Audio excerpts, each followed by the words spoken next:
Yeah. Thank you.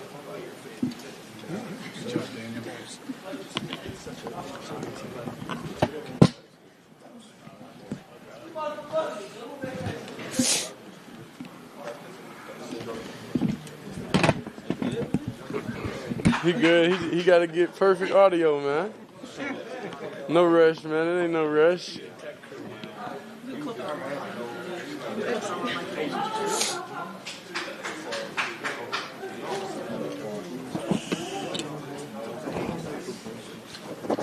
man, just put that name right there.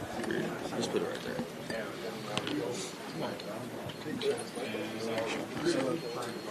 Shedeur, Jeffrey Simmons after the game. Yeah. Saying, this is his team now. He's going to be a star in this league. Only 3 starts sound good. What does it mean to just kind of earn that respect already from the league level? Well, no, Jeffrey Simmons, he's a great player, of course, and he bring that energy in the game, and I respect him, of course, going into the game, and even after the game and everything, that he's the competitor he is, and I was just excited, to have that experience to be able to play against him, one of the best. Shedeur, Kevin officially announced that you're going to get to start the final 4 games. Obviously, you're talking about how you're thinking of this opportunity. Does it feel like this is now like a real audition to show that you should be QB entering the 2026 season, and maybe the team should consider doing things right? Yeah, that's a long, deep thought. That's not in my focus. My focus right now is the team we're playing ahead, the Bears. So anything past that, I'm not really focused on, honestly. I'm thankful for it, but I'm not content, with my situation, with everything, and with leading this team. Sure, the Bears lead the NFL with 18 interceptions. So as you go through this week, what do you have to focus on, and how do you just approach that whole situation? I think when you're approaching any week, I don't think the intent is to ever throw an interception. So I don't think that's the statistic, lets you know that they're good. They're a good team, but I think when you approach each and every week, I think that defenders are capable of catching an interception. How about Kevin Byard, just in particular, just how good is he, and what are you seeing of him on film? Yeah, definitely. He's definitely a vet. We spoke about him here, and he's obviously a great player. Been around the league for a minute. So I have definitely a lot of respect for him. I know that you, before you even got here, you talked about wanting to work on your footwork as one of the areas of your game coming into the league. Your coaches have kind of praised you over the past couple weeks for showing improvement in that regard. What does that look like for you in terms of working on that, adjusting some things out there on the field, and how comfortable do you feel after three starts? I would say I feel the same.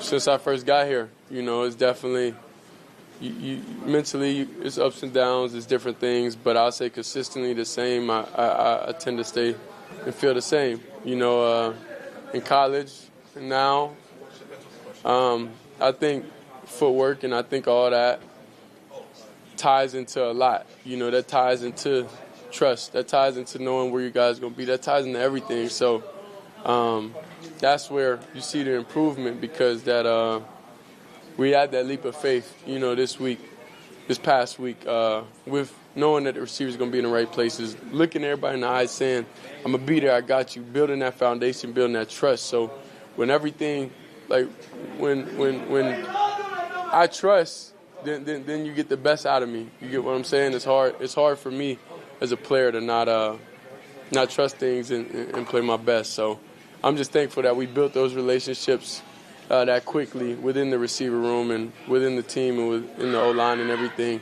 But we're not content. What allowed you to take that leap of faith? God did. You mentioned how that to play at the podium earlier today. You were scrambling around looking like you threw the ball away. Mm-hmm. How do you decide when it's time to just throw it out? How do I decide when? I would say whenever the play's over. Sometimes you get in situations where you gotta understand the play over, and I'm improving in that. I had a little slip up last week, for sure, when knowing the play's over. But I don't know. In those situations, sometimes it's just I want to win so bad. I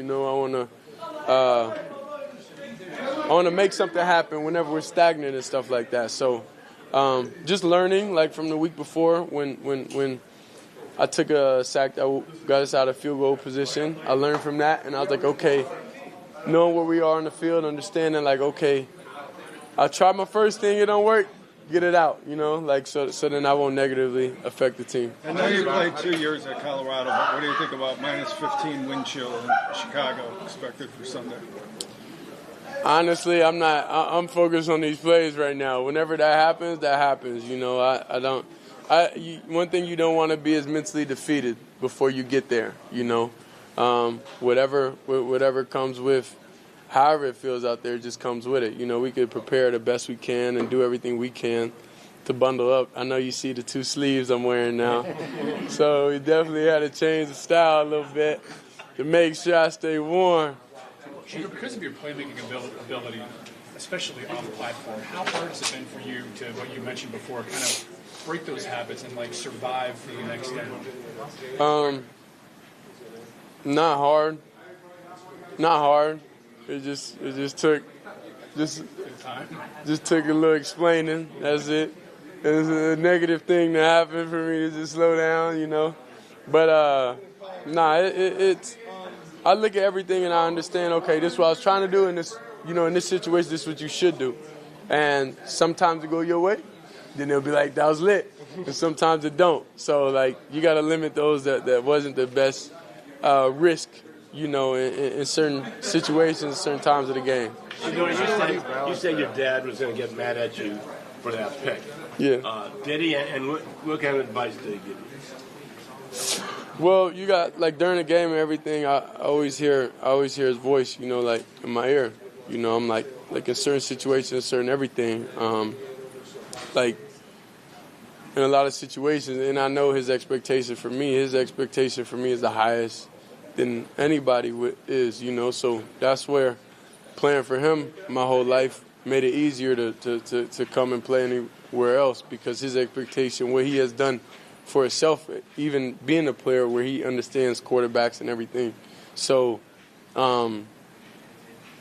he definitely, is hard and definitely hard on me, definitely tell me, get completions, definitely tell me things like a recap of things, that I need to do better. Shedeur, the touchdown you ran in towards the end there when the guy rips your sleeve, I guess, what's going through your mind in that moment? How do you manage to stay up and everything? I would say went through the reads. It wasn't there. And just try to make something happen. When we get in the red zone, when we get in that score zone, it's a different mental shape you in. You know what I'm saying? Like, you trying to do everything because the absolute worst thing, for us that could happen is to kick a field goal. For the best thing for us is to score every time. So when we get in that red zone, it's definitely something we want to be able to put up points on the board and help our defense and help Miles get that sack record. We're going to take a couple more. We saw you have a little bit of banter with Jeffrey Simmons after your touchdown, the wrist up to him. How much do you thrive off that banter in the game? Every Sunday, my friends turn into analysts and experts. Boston is taken. Gamesmanship of just like going after the opponent. Nah, like you gotta understand that's my character. I'm not one to do that off rip.